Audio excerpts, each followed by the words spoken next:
G'day. This one's an example of a slightly more cheap and cheerful little reno for you. This is the one we bought a couple of weeks ago. A bit of a granny house, you know. 3-bedroom, standalone, nice little white picket fence, great little street with some trees around it, and just an ugly house. And obviously what we've done is thrown some paint around. So first thing we got stuck into is painting all the ceilings, and then we did a nice new wall colour. As you can see up there, there's a bit of a difference between the wall colour and the ceiling colour, just to give it a fresh look. This little bedroom just needs a bit of cutting in and some tidying up there and there. We've got to cut these doors down because we've put new carpet down. We left all the wallpaper on in these rooms because it just looked fine. There was nothing wrong there, and with brand new carpet, obviously smells really great in here now.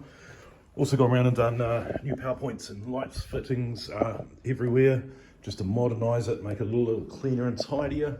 Cleaned it up everywhere there. This room was kind of ugly and yellow. This room was even more ugly and yellow.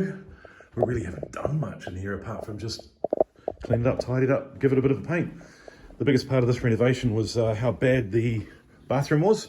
So we've ripped the entire shower out, just waiting for the plumber to come and refit the waste and bits and pieces there. Most of the stuff's here. The plumber's bringing his own shower, and then we will pull up the last of that vinyl and probably polish the floor in here because it's only a little small area. Obviously carpet's already gone down in the main part of the house, and so in all reality we will probably throw a vacuum round in here, take some photos, have this on Trade Me this weekend, and I'll once again put down some numbers. But once this is a really cheap and cheerful project house. I think my son will end up actually living here, but I'll throw down some numbers as though we were renting it out and show you how that works as well. But the other thing we're going to do, I think, is get rid of that nasty old heater. They're awful. They're quite dangerous as well. And I think you just put a blank plate on the front once they've taken that off, and the gas guys come and box it all up, and then we'll probably paint all that brick into a moderate gloss black colour. Done quite a few window frames here. We'll probably paint the doors too, just because there's a few ugly chips on it. But honestly, this house is clean, tidy, 3 great big bedrooms, totally dry, totally straight. Really nothing wrong with it. Nobody would have lived in it 2 weeks ago, and today it's perfectly acceptable, livable home that looks great, and a young family can get stuck in and move in here, no problem at all. So yeah, this one's more of an equity play. You'll see that when I bang some numbers out at the end of the video, but it would cash flow as well without too much trouble. And there we go, that's another one. Righty-ho, so the numbers on that Bush Street property look something like this. They wanted $550,000 for it, then they wanted $450,000, then $440,000. We ended up negotiating it down to $405,000, which I think is a pretty blooming good value, really. We got good value out of that.